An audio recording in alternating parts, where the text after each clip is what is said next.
बिस्मिल्लाहिर्रहमानिर्रहीम। Welcome to my channel. कैसे हैं आप लोग बच्चों? सब ठीक हैं? मुझे उम्मीद है आप बड़े अच्छे से पढ़ रहे होंगे। आज हमने चैप्टर 12 हमारा था न्यूमेरिकल हम कर रहे थे उसके। आज हम उसका इंशाल्लाह सेकंड पोर्शन करेंगे और ये है 12.7 ऑनवर्ड। तो चलें अपना जो टॉपिक है की तरफ चलते हैं। जी।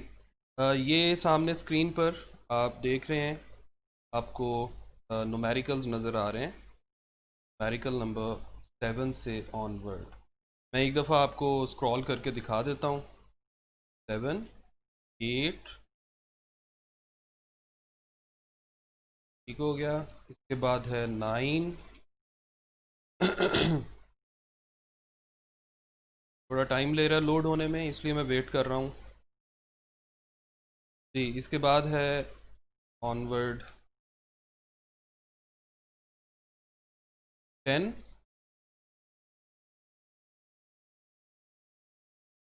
फिर है जी 11,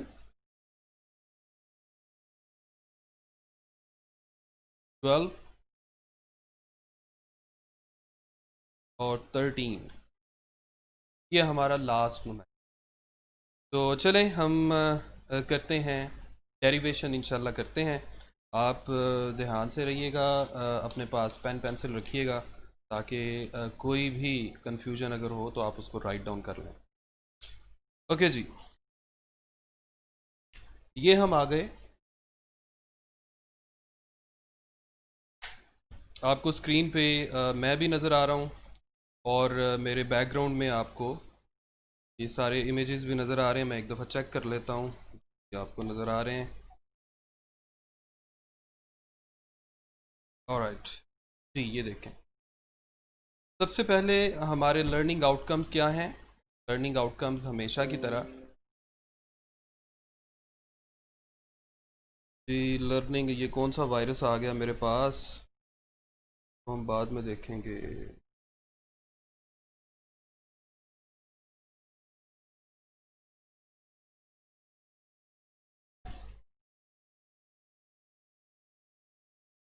जी, वेलकम बैक। थोड़ी देर के लिए मैंने स्टॉप की थी, वीडियो को स्टॉप किया था। चलें, लर्निंग आउटकम हमारे पास क्या क्या हैं जी? हमने आज प्रॉब्लम्स को सॉल्व करना है और ये जो प्रॉब्लम्स हैं ये एनर्जी और पोटेंशियल से रिलेटेड है। उसके बाद क्या है जी, हमने और क्या कौन से न्यूमेरिकल्स को सॉल्व करना है? मिल्कन्स ऑयल ड्रॉप एक्सपेरिमेंट, जो आपने चैप्टर 12 में थ्योरी में ये टॉपिक भी पढ़ा था। इसी तरह थर्ड नंबर पे है we will be able to find the absolute potential due to a point charge in given condition. ये भी एक न्यूमेरिकल अवेलेबल है, अभी हम देखेंगे, आपको समझ आ जाएगी। इसी तरह चौथे नंबर पे हमारे पास है एनर्जी एंड एनर्जी डेंसिटी, जो आपने कैपेसिटर के लिए टॉपिक पढ़ा था वो है। अब ये सारा काम करने के लिए आपको जो प्रायर नॉलेज होना चाहिए वो क्या होना चाहिए? सिंपल सी बात है, जो न्यूमेरिकल है उनसे रिलेटेड आपको फार्मूले जो हैं वो पता होने चाहिए। ये चारों पॉइंट्स आप देख लीजिएगा। इसके बाद ये हैं आपके न्यूमेरिकल्स, न्यूमेरिकल 12.7 से ऑनवर्ड। ये 12.7 से 10 तक है, फिर ये है 11, 12 और 13। चलें जी, अब हम चलते हैं जी अपने सोल्यूशन की तरफ। सबसे पहले जो आज हमारा न्यूमेरिकल है वो है 12.7। और इसमें आप देख रहे हैं, आपको नज़र आ रहा है 12.7 में वो कह रहा है जी, a particle having a charge of 20 electrons, particle having a charge of 20 electrons on it falls through a potential difference of 10 volts. Calculate energy acquired by it in electron volts. तो एक तो हमने एनर्जी फाइंड करनी है कि अगर charge particle जिसके अगर एक चार्ज है जिसके ऊपर 20 इलेक्ट्रॉन जितना चार्ज है, अगर उसको हम 100 वोल्ट के दरमियान छोड़ दें और वो खुद ब खुद मूव करे, तो उसने जो एनर्जी एक्वायर की है उसकी वैल्यू क्या होगी? तो बड़ा सिंपल है। डेटा मैं पहले लिख देता हूँ जी। डेटा आपके पास क्या आ गया? सबसे पहले आपके पास आ गया टोटल चार्ज। देखें, चार्ज जो है उसका फार्मूला हम इस तरह भी लिख सकते हैं एन ई से मुराद है, एन का मतलब है नंबर ऑफ इलेक्ट्रॉन्स और ई का मतलब है चार्ज ऑन वन इलेक्ट्रॉन। हम जानते हैं किसी भी बॉडी पे जो चार्ज है वो इलेक्ट्रॉन के चार्ज का मल्टीपल होता है, यानी या इलेक्ट्रॉन के चार्ज जितना होगा या डबल होगा या 3 टाइम्स होगा या 4 टाइम्स होगा अप टू सो ऑन। तो यहाँ पर कितने इलेक्ट्रॉन जितना है, 20 इलेक्ट्रॉन जितना। ई को मैंने ऐसे ही लिख लिया है क्योंकि आगे चल के हमने इलेक्ट्रॉन वोल्ट की फॉर्म में आंसर निकालना है, इसलिए ई की वैल्यू ई की वैल्यू जो है कूलम में पुट करने की ज़रूरत नहीं है। ओके, फाइंड पोटेंशियल डिफरेंस की वैल्यू कितनी है जी। पोटेंशियल डिफरेंस की वैल्यू गिवन है 100 वोल्ट्स, ये भी मैंने लिख लिया। फाइंड हमने क्या करना है, एनर्जी एक्वायर्ड। अब इस एनर्जी को हम कैनेटिक एनर्जी का नाम दे देते हैं, ये हमने फाइंड कर, ठीक हो गया। तो सोल्यूशन आपका क्या है, बड़ा ही सिंपल सोल्यूशन है। सोल्यूशन में हम फार्मूला लिखेंगे जी, सॉरी क्यू, ओके, एक तरफ हम लिख लेंगे जी kinetic energy is equal to charge multiplied by potential difference. ये फार्मूला चैप्टर 12 में आपने पढ़ा हुआ है। चार्ज की जगह हमने लिख लिया 20 E और पोटेंशियल डिफरेंस की जगह हमने लिख लिया 100V। 20 को 100 से मल्टीप्लाई करें तो आपके पास आएगा 2000, और ई वी को वैसे ही रहने दें क्योंकि उसने कहा था कि आपने इलेक्ट्रॉन वोल्ट की फॉर्म में आंसर निकालना है। तो बेटा ये है आपका आंसर, ये है आपका आंसर, ठीक हो गया। ये था आपका न्यूमेरिकल 12.7। अब आ जाए न्यूमेरिकल 12.8 पर।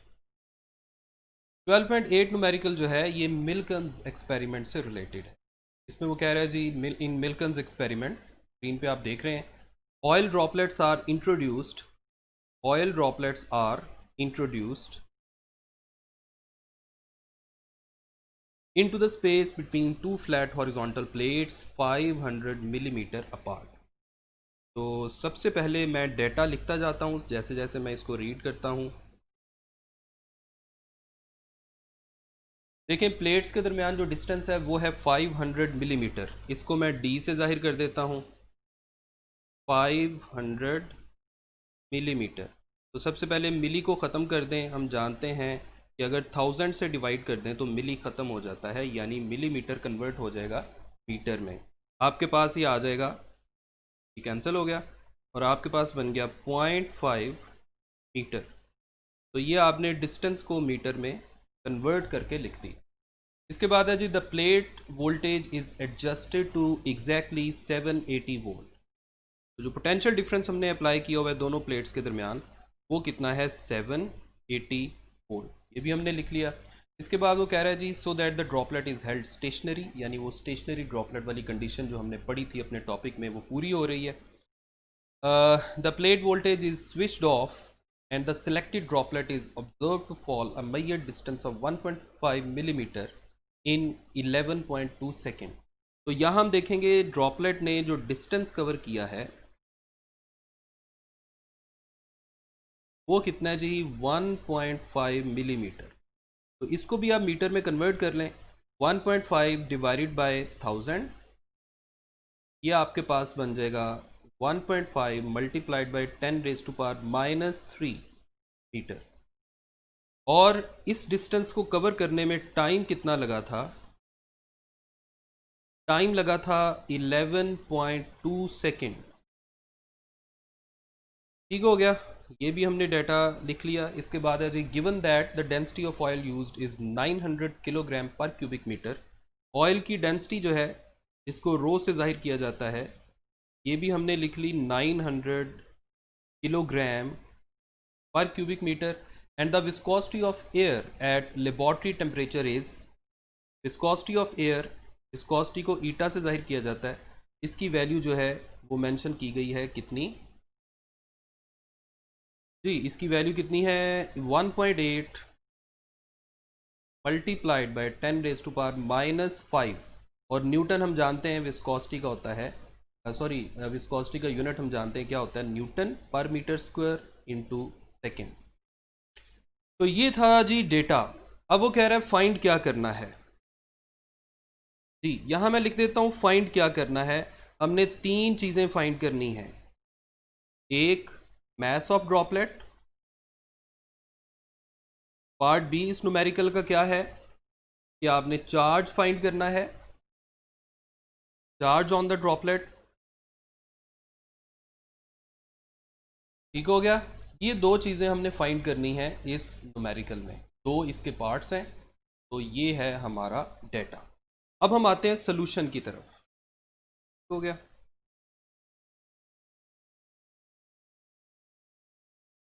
सोल्यूशन, जी सोल्यूशन में सबसे पहले मैं पार्ट ए को सॉल्व करता हूँ। अब पार्ट ए में हमने फाइंड करना है मैस। ठीक हो गया, मैस फाइंड करना है। अच्छा, मैस फाइंड करने से पहले हमें रेडियस पता होना चाहिए, और रेडियस पता होने से लगाने से पहले हमें टर्मिनल वेलोसिटी की वैल्यू पता होनी चाहिए। अब आप देखें यहाँ उसने एक डेटा दिया है, ये वाला डेटा। ये जो दो वैल्यूज उसने दी हैं, यानी जब हमने ड्रॉपलेट को छोड़ा था तो उसने जो डिस्टेंस कवर किया है गिवन टाइम में वो उसने बता दिया है। हम जानते हैं कि जब हम ड्रॉपलेट को अलो करते हैं फॉल करने के लिए तो वो बड़ी जल्दी टर्मिनल वेलोसिटी अचीव कर लेता है। इसका मतलब है यहाँ से इस डेटा से हमें टर्मिनल वेलोसिटी की वैल्यू पता चलेगी, और यहाँ हम वेलोसिटी का बड़ा सिंपल फार्मूला लिखेंगे, डिस्टेंस ओवर टाइम। और यहाँ डिस्टेंस की वैल्यू है 1.5 मिलीमीटर, यानी 1.5 मल्टीप्लाइड बाय 10⁻³ मीटर। और टाइम की वैल्यू कितनी गिवन है, 11.2 सेकेंड। जब आप ये वैल्यूज़ पुट करेंगे, तो आपके पास का जो आंसर आएगा वो आंसर आएगा 1.34। कैलकुलेटर में जब आप इसे सॉल्व करेंगे, मल्टीप्लाइड बाय 10⁻⁻4। और आप जानते हैं वेलोसिटी का यूनिट क्या होगा, मीटर पर सेकेंड। अब ये तो हमने एक चीज़ फाइंड कर ली जो हमें रिक्वायर्ड है मैथ फाइंड करने के। लेकिन मैथ फाइंड करने के लिए अगर मैं आपको मैथ्स का फार्मूला लिखवाऊं, तो मैथ्स का अगर हम फार्मूला लिखें तो वो क्या होगा, मैथ्स ऑफ ड्रॉपलेट जो है ये हमने अपने टॉपिक में भी पढ़ा था। बेसिकली मैथ्स का फार्मूला होता है डेंसिटी मल्टीप्लाइड बाय वॉल्यूम। देखें ये जो v है ये कैपिटल V है, ये वॉल्यूम को जाहिर कर रहा है। अब वॉल्यूम किसके इक्वल होता है, क्योंकि ड्रॉपलेट की जो शक्ल है वो स्फेरिकल है, तो इसका वॉल्यूम क्या होगा, 4/3 पाई आर क्यूब। इसे आप इक्वेशन नंबर, चलें इसे इक्वेशन नंबर 1 का नाम दे देते हैं।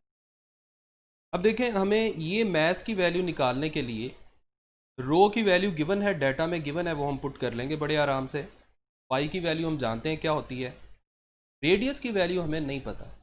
इसका मतलब है मैथ्स की वैल्यू निकालने के लिए हमें रेडियस की वैल्यू पता लगानी पड़ेगी।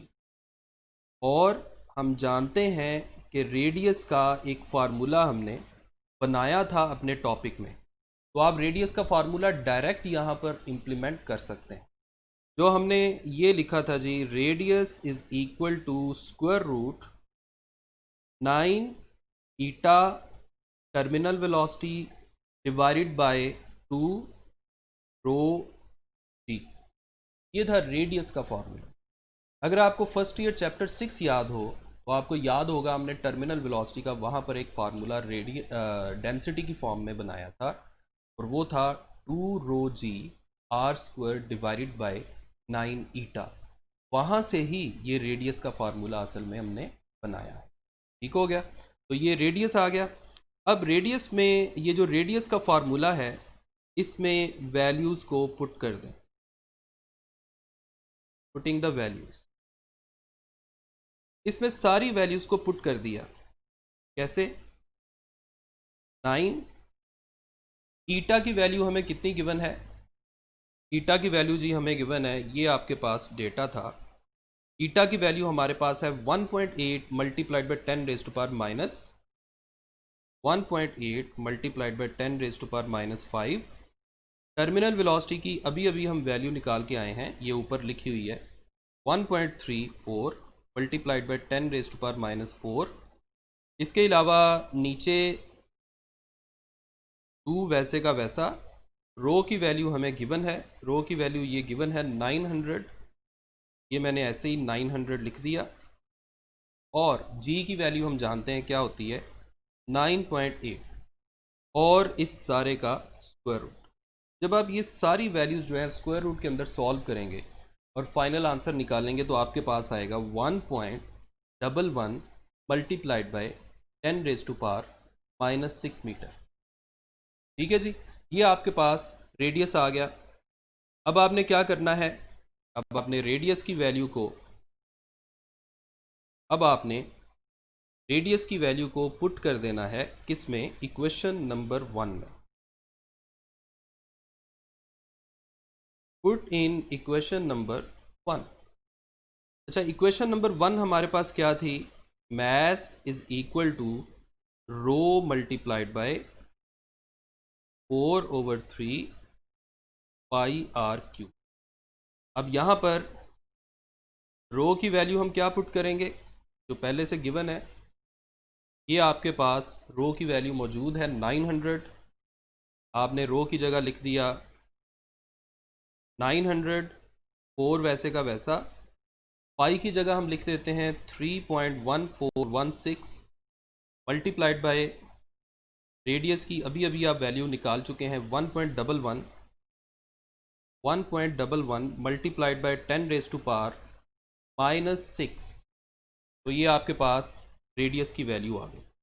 तो जब आप इन सारी वैल्यूज़ को यहाँ पर सॉल्व करेंगे, सिंप्लीफाई करेंगे। अच्छा, एक छोटा सा हमने गलत काम क्या किया है, यहाँ पावर है, इस सारे की पावर है 3। ठीक हो गया। अब आप इस सारे को सॉल्व करेंगे, सिंप्लीफाई करके आपके पास आंसर आएगा 5.14 मल्टीप्लाइड बाय 10⁻⁻15 kg। तो ये आपके पास मैथ्स की वैल्यू आ गई और ये पार्ट ए का आंसर है। ये क्या है, पार्ट ए का आंसर है। अभी हमने पार्ट बी को सॉल्व करना है। तो ये है आपके पास पार्ट ए का सलूशन, तो इस वक्त स्क्रीन पर आप सामने देख रहे हैं। अब हम आते हैं पार्ट बी की तरफ। जी, पार्ट बी में हमने फाइंड करना है जी चार्ज। तो बड़ा ही सिंपल है। चार्ज की वैल्यू जो है हम जानते हैं, चार्ज का जो फॉर्मूला है ये हमने पढ़ा हुआ है, as Q is equal to M G T over V. ये आपने चार्ज का फार्मूला पढ़ा होगा, आपको याद होगा मिल्कन्स ऑयल ड्रॉप एक्सपेरिमेंट में सबसे पहला फार्मूला हमने यही बनाकर लिखा। अब इसमें मैथ्स की वैल्यू पुट कर दें। मैथ्स की वैल्यू आपने क्या फाइंड की थी अभी, ये आपने मैथ्स की वैल्यू फाइंड की है 5.14 इंटू 10⁻⁻15, 5.14 इंटू 10⁻⁻15। डी की जगह 9.8 पुट करें। डी, अब ये वाला डी कौन सा डी, जो हमने पहले डी पुट किया था यहां पर, जो हमने यहां डी पुट किया है, ये असल में है डिस्टेंस, जो ऑयल ड्रॉपलेट ने डिस्टेंस कवर किया था। लेकिन जो अब हम डी पुट करेंगे, ये वाला जो डी है, ये डी दोनों प्लेट्स के दरमियान डिस्टेंस है जो उसने यहां बताया 0.5 मीटर। ठीक हो गया। अब यहां पुट कर देंगे 0.5 metre, 0.5 divided by potential difference, दोनों प्लेट्स के दरमियान जो आपने पोटेंशियल की वैल्यू एडजस्ट की हुई है उसकी वैल्यू भी हमें गिवन है और वो है 780 वोल्ट। तो ये भी हम यहाँ पर पुट कर देते हैं 780 वोल्ट। अब जब आप इसको सिंप्लीफाई करेंगे, सॉल्व करेंगे, कैलकुलेट करने के बाद आपके पास आंसर आएगा 3.2 मल्टीप्लाइड बाय 10⁻⁻19 कूलम। तो ये आपका पार्ट बी का आंसर हो गया, आंसर। ठीक हो गया।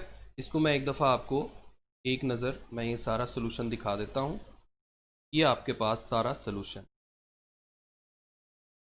ठीक है, ये आप ऊपर देख रहे हैं, ये था 12.8। अब हम आते हैं 12.9 की तरफ।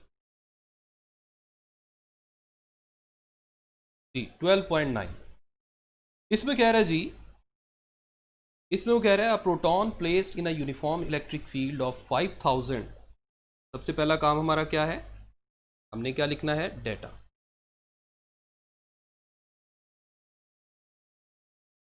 सबसे पहले हम डेटा लिख लेते हैं। इलेक्ट्रिक फील्ड की वैल्यू कितनी है, 5000 न्यूटन पर कूलम। ये इलेक्ट्रिक फील्ड की वैल्यू आ गई। Directed to the right is allowed to go a distance of 10 centimetre from A to B. अब डिस्टेंस कितना उसने मूव किया है, 10 सेंटीमीटर। अच्छा, इस डिस्टेंस को आप डेल्टा आर से भी जाहिर कर सकते हैं। आपको याद होगा हमने electric field as potential gradient में फॉर्मूला पढ़ा था, उसमें डिस्टेंस को हमने डेल्टा आर से जाहिर किया था। आप डी से भी जाहिर कर सकते हैं, इससे कोई फ़र्क नहीं पड़ता। ठीक हो गया। पहले आप सेंटीमीटर को मीटर में कन्वर्ट कर लें, 100 से डिवाइड करेंगे, आपके पास आ जाएगा 0.1 मीटर। ठीक है जी। अब फाइंड क्या कुछ करना है, पूरी लिस्ट उसने दे दी है, बहुत ज़्यादा चीज़ें फाइंड करनी है जी। पार्ट ए में हम फाइंड करेंगे potential difference between the points यानी डेल्टा वी। पार्ट बी में हम फाइंड करेंगे work done, work done. Part C में हम फाइंड करेंगे, पार्ट सी में हम फाइंड करेंगे change in potential energy of proton, change in potential energy जिसे डेल्टा यू से जाहिर करते हैं। पार्ट डी में उसने पूछा है change in kinetic energy of proton, delta के ई से जाहिर कर सकते हैं। और पार्ट ई में उसने पूछा है वेलोसिटी ऑफ प्रोटॉन, यानी प्रोटॉन ने कितनी वेलोसिटी गेन की है। तो बेटा ये है आपका न्यूमेरिकल। अच्छा, अब इसको सॉल्व कैसे करेंगे। सबसे पहली बात ये, पहले मैं हेडिंग लिख लेता हूँ सोल्यूशन। लेकिन सबसे पहली बात ये कि उसने बताया था कि जो इलेक्ट्रिक फील्ड है वो राइट साइड की तरफ है, ठीक है, राइट वर्ड। तो ये हम एक डायग्राम बना लेते हैं ताकि हम न्यूमेरिकल को ठीक से अंडरस्टैंड कर सकें। अब क्या कह रहा है, अब वो ये कह रहा है कि प्रोटॉन को आपने अलो किया है। अलो करने का मतलब है छोड़ दिया है। ठीक हो गया। जब आप प्रोटॉन को छोड़ देंगे, सबसे पहली बात मुझे ये बताएं कि अगर इलेक्ट्रिक फील्ड राइट वर्ड है तो हम क्या कह सकते हैं, पॉजिटिव प्लेट किस तरफ होगी, पॉजिटिव प्लेट इस तरफ होगी और नेगेटिव प्लेट यहाँ पर होगी। ठीक है, ये जो आप यहाँ पे स्क्रीन पर देख रहे हैं। ओके, अब प्रोटॉन को जब आप छोड़ देंगे, प्रोटॉन जिस पे चार्ज उतना ही होता है जितना इलेक्ट्रॉन का चार्ज है, तो ये खुद ब खुद किस तरफ जाएगा, इसी तरफ जाएगा, from positive plate to the negative. Positive से नेगेटिव प्लेट की तरफ जब जाएगा, अब हम आते हैं अपने पहले न्यूमेरिकल के पहले पार्ट की तरफ। आप मुझे ये बताएं, जब प्रोटॉन पॉजिटिव से नेगेटिव प्लेट की तरफ जा रहा है तो पोटेंशियल में इजाफा हो रहा है या कमी हो रही है। जी, पोटेंशियल में कमी हो रही है, क्योंकि प्रोटॉन हाई से लो पोटेंशियल की तरफ जा रहा है। और अगर पोटेंशियल में कमी होगी तो हम इस पोटेंशियल की कमी को क्या कहेंगे, यानी पोटेंशियल डिफरेंस क्या होगा, नेगेटिव। एक बात याद रखें, जब किसी क्वांटिटी में कमी होती है तो चेंज नेगेटिव लिया जाता है, जब किसी क्वांटिटी में इजाफा होता है तो जो चेंज है वो पॉजिटिव लिया जाता है। तो यहाँ सबसे पहले पार्ट ए को सॉल्व करने के लिए मैं क्या करूँगा, पोटेंशियल डिफरेंस का फार्मूला लिखूँगा।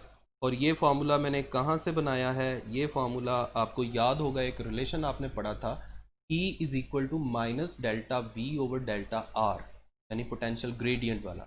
वहाँ से मैं डेल्टा आर को दूसरी तरफ ले गया हूँ। ये पोटेंशियल डिफरेंस जो है आपके पास आएगा नेगेटिव। अब देखें इलेक्ट्रिक फील्ड की वैल्यू कितनी है, 5000, और डिस्टेंस कितना कवर किया उसने, 0.1। 5000 मल्टीप्लाइड बाय 0.1, तो आपके पास ये आ जाएगा -500 वोल्ट।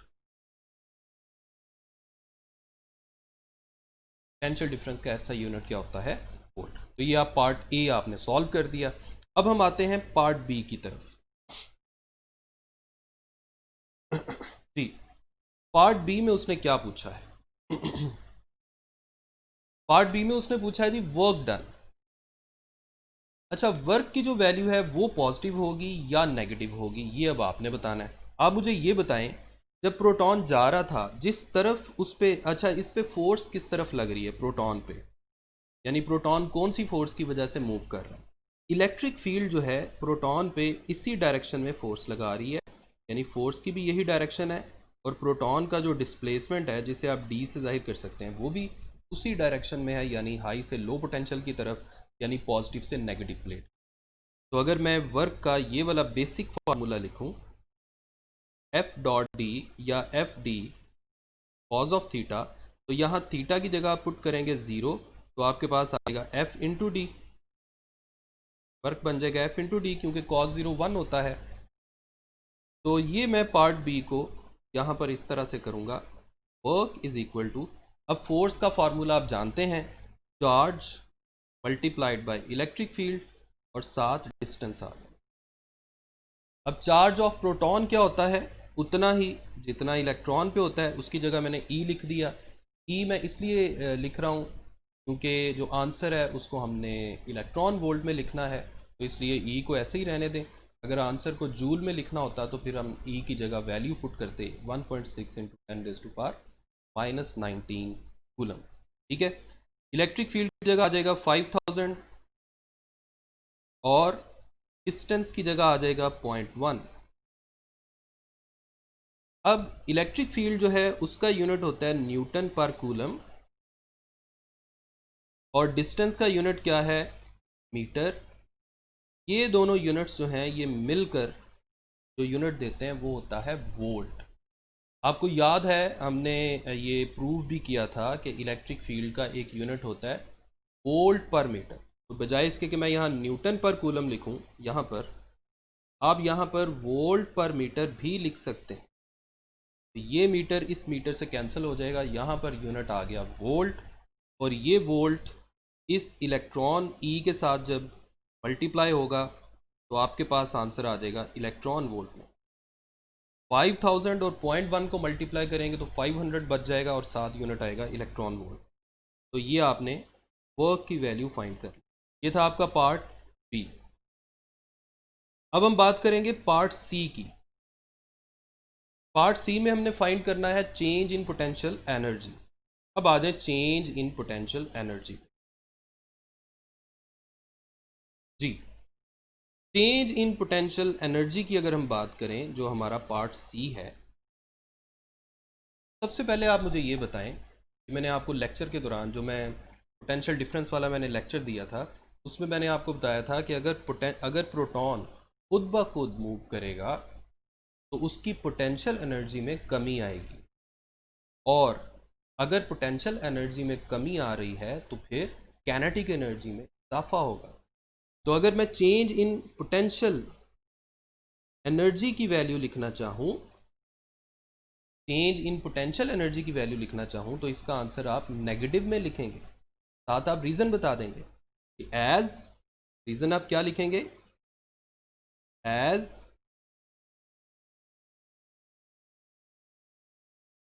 जी, रीज़न आप लिखेंगे as proton moves from high to low potential, तो change in potential energy is negative.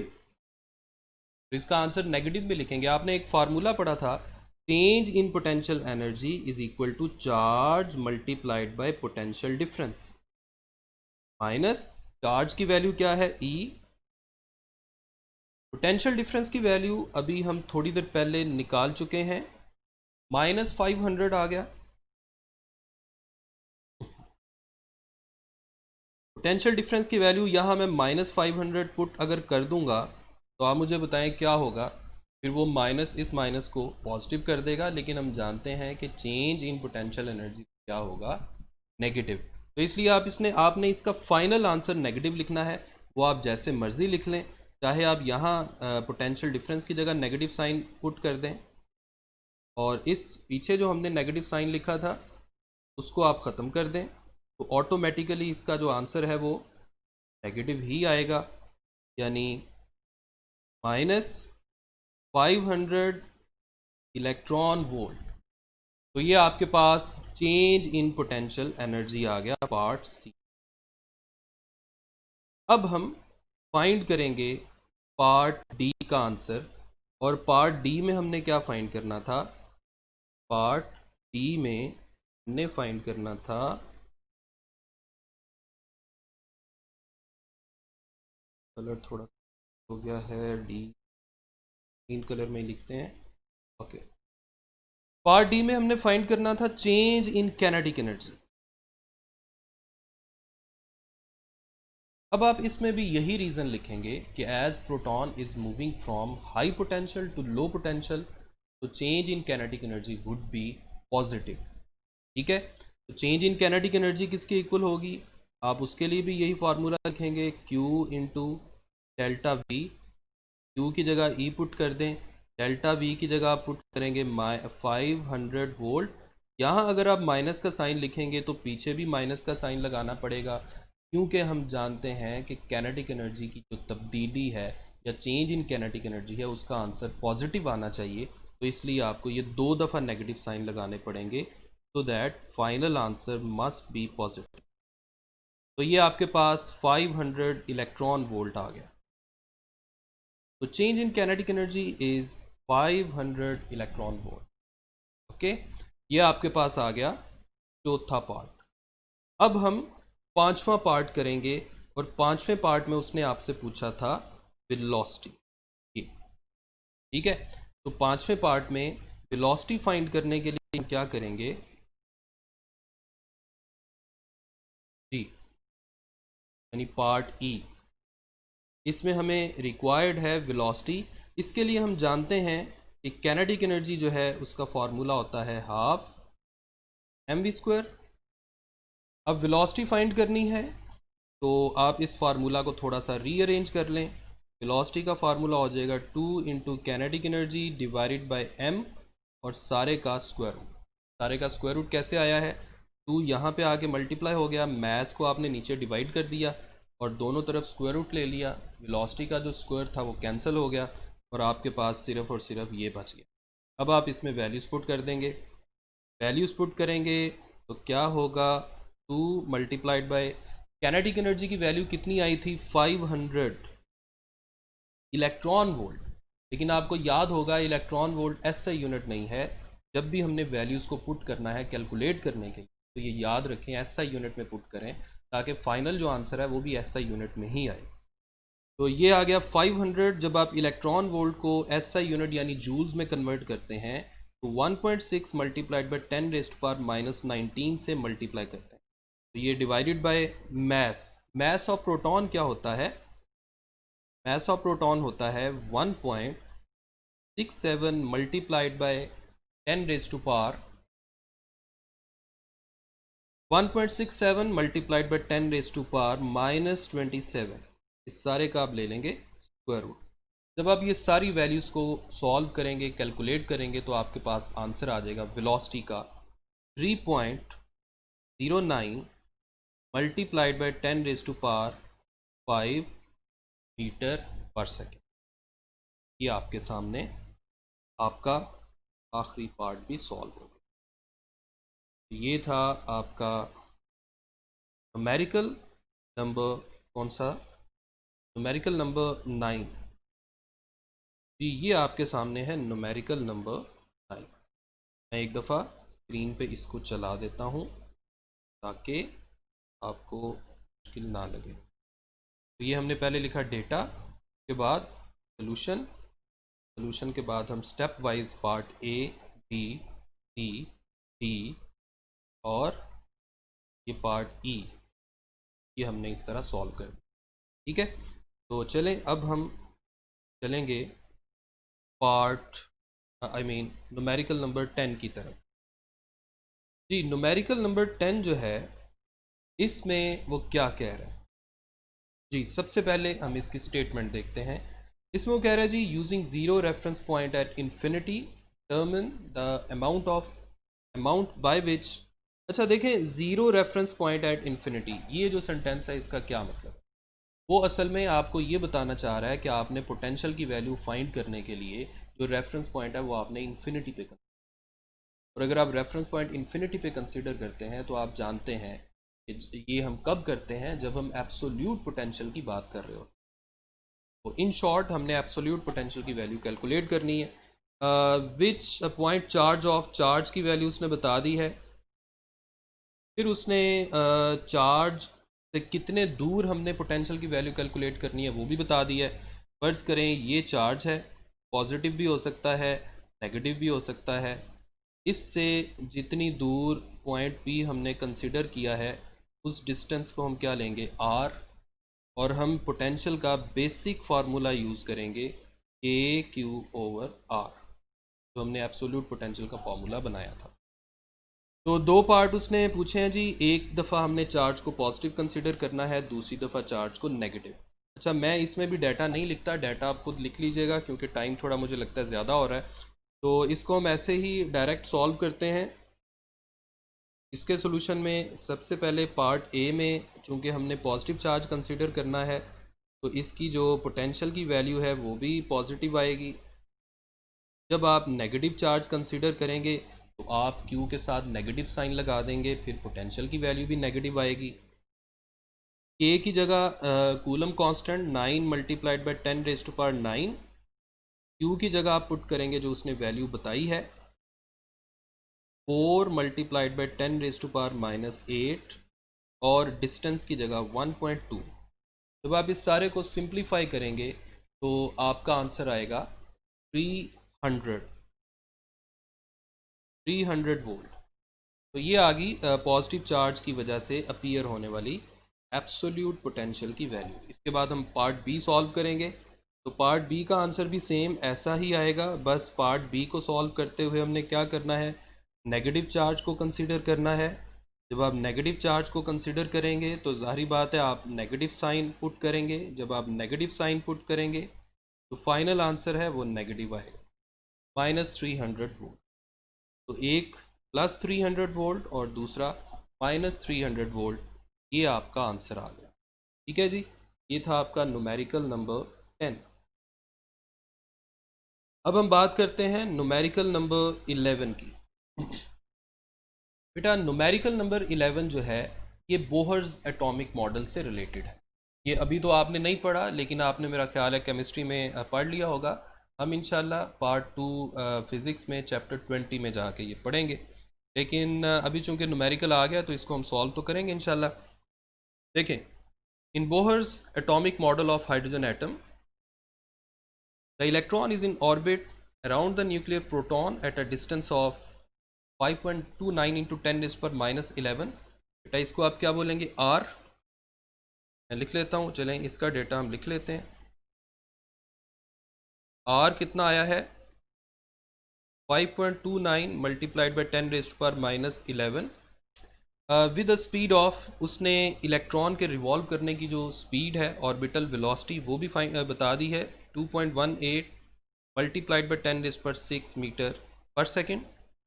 Charge of proton उसने बता दिया है, मैस ऑफ प्रोटॉन भी बता दिया है। ये वैल्यूज़ वैसे आपको ज़ुबानी याद भी होनी चाहिए। Find electric potential that a proton exerts at this distance, यानी पार्ट ए में हमने एब्सोल्यूट पोटेंशियल फाइंड करना है प्रोटॉन का। इसका प्रोटॉन का उसने कहा प्रोटॉन जो पोटेंशियल एक्सर्ट करता है किस जगह पर, जिस जगह पर इलेक्ट्रॉन मौजूद है। यानी अगर मैं एक डायग्राम बनाऊं रैंडम सी, ये प्रोटॉन है, ये फ़र्ज़ करें इलेक्ट्रॉन उसके इर्द गिर्द रिवॉल्व कर रहा है, ये प्रोटॉन है हाइड्रोजन एटम का। इन दोनों के दरमियान जो डिस्टेंस है उसे हमने आर से ज़ाहिर किया हुआ है। इलेक्ट्रॉन जो है वो रिवॉल्व कर रहा है किसी स्पीड से, उस स्पीड को हमने वी से ज़ाहिर कर दिया। अब इलेक्ट्रॉन की जगह पर, यानी इस जगह पर, यहाँ पर प्रोटॉन की वजह से जो पोटेंशियल की वैल्यू एक्सर्ट हो रही है हमने वो फाइंड कर। ठीक है, पहले मैं पार्ट ए में ये फाइंड करूँगा, absolute potential exerted by proton at the position of electron।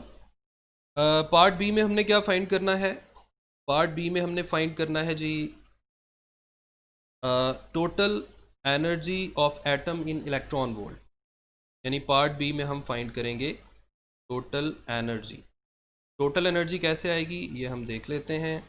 Part C में हमने फाइंड करना है, पार्ट सी में हमने फाइंड करना है ionisation energy for hydrogen atom in electron volt. Ionisation energy, मैं पूरा वर्ड नहीं लिख रहा, मैं सिर्फ एब्रीविएशन लिख रहा हूँ। चलें जी, अब हम आते हैं सॉल्यूशन की तरफ।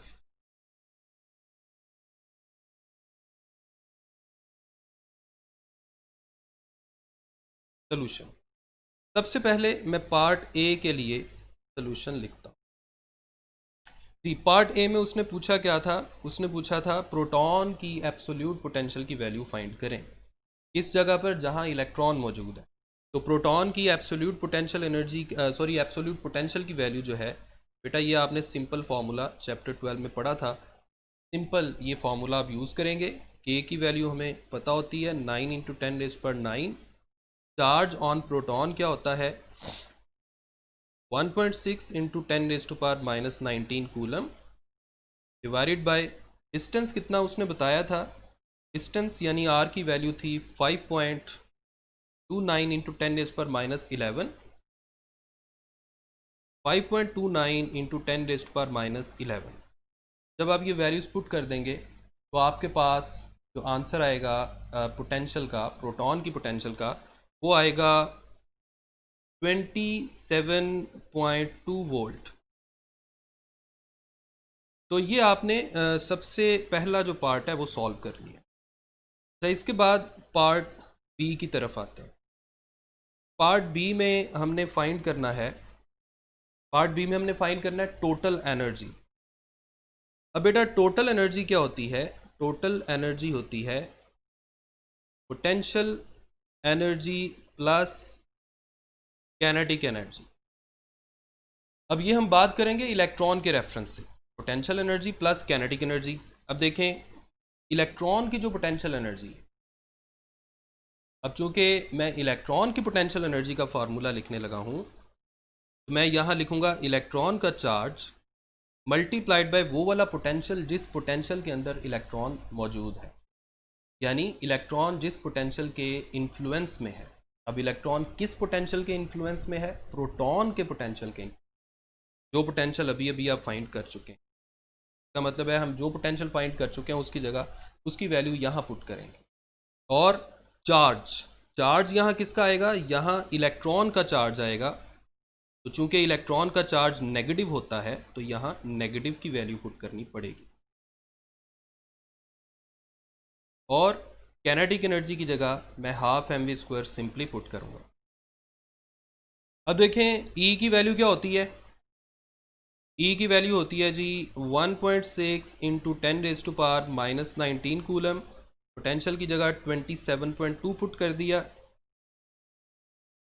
Plus half mass of electron. यहाँ मैस ऑफ प्रोटॉन नहीं आएगा, मैस ऑफ इलेक्ट्रॉन आएगा, क्योंकि हम इलेक्ट्रॉन की काइनेटिक एनर्जी की बात कर रहे हैं। तो इलेक्ट्रॉन का मैस होता है 9.1 मल्टीप्लाइड बाई 10⁻⁻31। और इलेक्ट्रॉन जिस वेलोसिटी से रिवॉल्व कर रहा है वो वैल्यू भी उसने बता दी थी 2.18 मल्टीप्लाइड बाई 10⁻⁶। 2.18 multiplied by 10⁻⁻6। और वेलोसिटी का चूंकि स्क्वायर है हमने स्क्वायर लिख दिया। अब जब आप इसको सिंप्लीफाई करेंगे तो आपके पास आंसर आएगा -2.18 मल्टीप्लाइड बाय 10⁻⁻18। लेकिन ये आंसर आएगा जूल्स में। लेकिन हमने जो एनर्जी का आंसर निकालना है वो इलेक्ट्रॉन वोल्ट में निकालना है। जब आप इलेक्ट्रॉन वोल्ट में आंसर निकालना चाहते हैं तो हमें क्या करना पड़ता है? हमें 1.6 मल्टीप्लाइड बाई 10⁻⁻19, ये मैंने लेक्चर के दौरान आपको बताया था कि अगर जूल को इलेक्ट्रॉन वोल्ट में कन्वर्ट करना हो तो इस वैल्यू से डिवाइड करेंगे, और अगर इलेक्ट्रॉन वोल्ट को जूल्स में कन्वर्ट करना हो तो इस वैल्यू से मल्टीप्लाई करेंगे। लेकिन अब यहाँ पर हम क्या कर रहे हैं? डिवाइड कर रहे हैं। जब आप इसको सिंप्लीफाई करेंगे तो आपके पास आंसर आ जाएगा -13.6 इलेक्ट्रॉन वोल्ट। और ये जो वैल्यू है ये पार्ट बी का आंसर है। और वैसे भी हम जानते हैं कि हाइड्रोजन एटम की जो ग्राउंड स्टेट में एनर्जी होती है वो इतनी ही होती है, यानी -13.6 इलेक्ट्रॉन वोल्ट। अच्छा, तीसरी चीज़ उसने पूछी थी ionisation energy of hydrogen atom. अब आयोनाइजेशन होती क्या है, आयोनाइजेशन का मतलब क्या है, आप जानते हैं जी? कोई बताएगा आयोनाइजेशन का क्या मतलब है? जी, आप बिल्कुल सही कह रहे हैं, आयोनाइजेशन का यही मतलब है। आयोनाइजेशन का क्या मतलब है कि किसी एटम को ग्राउंड स्टेट से आयोनाइज करना। जैसे हाइड्रोजन एटम तो ग्राउंड स्टेट में अवेलेबल है हमारे पास, तो अगर उसके इलेक्ट्रॉन को हम हाइड्रोजन एटम से बाहर निकाल देंगे तो समझे हमने हाइड्रोजन एटम को आयोनाइज कर दिया है। अब उसके इलेक्ट्रॉन के पास टोटल एनर्जी है -13.6 इलेक्ट्रॉन वोल्ट। एक बात याद रखें, हाइड्रोजन एटम किसी भी एटम के अंदर से इलेक्ट्रॉन को निकालने का एनर्जी की ज़ुबान में मतलब क्या है कि आपने उसकी एनर्जी को ज़ीरो कर दिया है। इस वक्त इलेक्ट्रॉन के पास एनर्जी क्या है, माइनस में। जब आप उसकी एनर्जी ज़ीरो कर देंगे तो इसका मतलब क्या होगा कि उस इलेक्ट्रॉन के ऊपर एटम के न्यूक्लियस का असर यानी इन्फ्लुएंस ख़त्म हो गया है। इस वक्त इसकी एनर्जी नेगेटिव है। इसका मतलब क्या है कि ये उस न्यूक्लियस या प्रोटॉन के इन्फ्लुएंस के अंदर है, इसलिए ये नेगेटिव एनर्जी रखता है। लेकिन जब इसकी एनर्जी ज़ीरो हो जाएगी तो इसका मतलब है ये उस न्यूक्लियस के असर से आज़ाद हो गया। यानी इलेक्ट्रॉन को एटम से बाहर निकालने का मतलब क्या है, उसकी एनर्जी को ज़ीरो कर देना। और वो एनर्जी ज़ीरो कैसे होगी, ये माइनस में है, इतनी ही एनर्जी आप प्लस में दे दें। ये माइनस में है, इतनी ही एनर्जी अगर मैं इसको सप्लाई कर दूं तो ये कैंसिल हो जाएगा और आपका आंसर क्या आ जाएगा, ज़ीरो। इसका मतलब है आप पार्ट सी का आंसर क्या लिखेंगे, अल्फाज लिखेंगे, और वो क्या लिखेंगे, to ionise hydrogen atom we must supply 13.6 electron volt energy. और वो पॉजिटिव में होगी या नेगेटिव में, पॉजिटिव। यानी ionisation energy of hydrogen atom is +13.6 electron volt. तो ये आपका पार्ट सी का आंसर जी। इसके बाद है आपका न्यूमेरिकल नंबर 12। बेटा न्यूमेरिकल नंबर 12 बड़ा आसान है, मैं इसको डायरेक्ट ही आपको करवा देता हूँ। इसमें क्या है, इसमें वो कह रहा है जी electric flash attachment for a camera contains a capacitor for storing energy used to produce the flash in one such unit. The potential difference between the plates of a 750 microfarad capacitor is 330 volt. Determine the energy that is stored to produce a flash. वो कह रहा है कि आपने capacitor की plates पर जो charge store होता है उस चार्जिंग के दौरान जो टोटल एनर्जी स्टोर हुई है आपने असल में वो फाइंड करनी है। और आप जानते हैं एनर्जी स्टोर्ड इन कैपेसिटर का हमने एक फार्मूला पढ़ा था, हाफ सी वी स्क्वायर। आप डायरेक्ट इसमें डेटा लिखेंगे, सारी वैल्यूज़ लिखने के बाद सोल्यूशन की हेडिंग देंगे। ये हेडिंग्स आपने ज़रूर देनी है, मैं तो डायरेक्ट कर रहा हूँ ना। तो बाद में आप क्या करेंगे, ये वैल्यूज़ पुट कर देंगे। 750 माइक्रो, माइक्रो का मतलब होता है 10⁻⁻⁶, और पोटेंशियल की जगह आ जाएगा 330 स्क्वायर। जब आप इसकी वैल्यू पुट करेंगे तो आपके पास आंसर आ जाएगा 40.8। 40.8 और एनर्जी का ऐसा यूनिट क्या होता है, जूल्स। इसके बाद आपका लास्ट न्यूमेरिकल है, न्यूमेरिकल नंबर 13, 12.13। इसमें वो क्या कह रहा है जी, a capacitor has a capacitance. उसने कैपेसिटर की कैपेसिटेंस बता दी। In the charging process electrons are remove from one plate and placed on the other plate. मैंने आपको बताया था कि कैपेसिटर की चार्जिंग का फिनोमिना क्या है कि एक प्लेट से इलेक्ट्रॉन निकालती है बैटरी, उन पे वर्क करती है और उनको दूसरी प्लेट पर स्टोर कर देती है। यहाँ वही बात लिखी हुई है, the potential difference between the plates is given, how many electrons have been transferred. तो आपने यहाँ पर इलेक्ट्रॉन्स की तादाद बतानी है। सबसे पहले हम ऐसा करते हैं, चार्ज फाइंड करते हैं। देखें इसका सोल्यूशन भी बड़ा सिंपल है, Q is equal to C V. ये आपने रिलेशन पढ़ा हुआ है। अब Q किसके इक्वल होता है, अभी एक न्यूमेरिकल में मैंने आपको बताया था कि Q को हम ऐसे भी लिख सकते हैं NE। अब यहाँ से आप क्या करेंगे, N फाइंड कर लें, CV डिवाइडेड बाई E। ये आपके पास फाइनल फार्मूला आ गया। इसमें जब आप वैल्यूज़ पुट करेंगे तो आंसर आ जाएगा।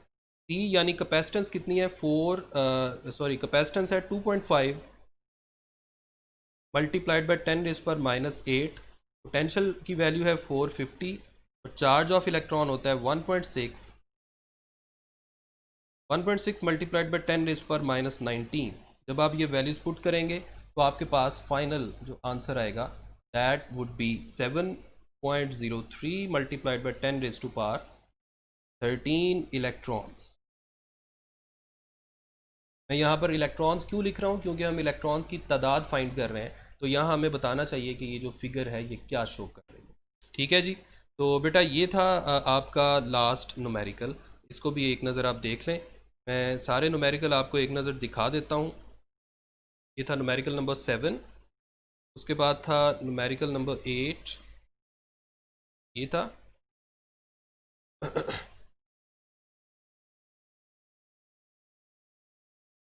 उसके बाद आगे था जी न्यूमेरिकल नंबर 9,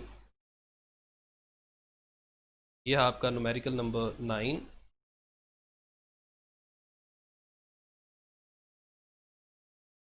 ठीक है, नज़र आ रहा है सबको? ओके। इसके बाद है आपका न्यूमेरिकल नंबर 10, तो छोटा सा था। इसके बाद न्यूमेरिकल नंबर 11, बोहर्स मॉडल वाला, उसका पार्ट सी जो मैंने आयनाइजेशन एनर्जी के बारे में बताया आपको। उसके बाद न्यूमेरिकल नंबर 12, ये भी छोटा सा था। न्यूमेरिकल नंबर 13, ये भी सिंपल सा न्यूमेरिकल। तो बेटा ये था आपका आज का लेक्चर।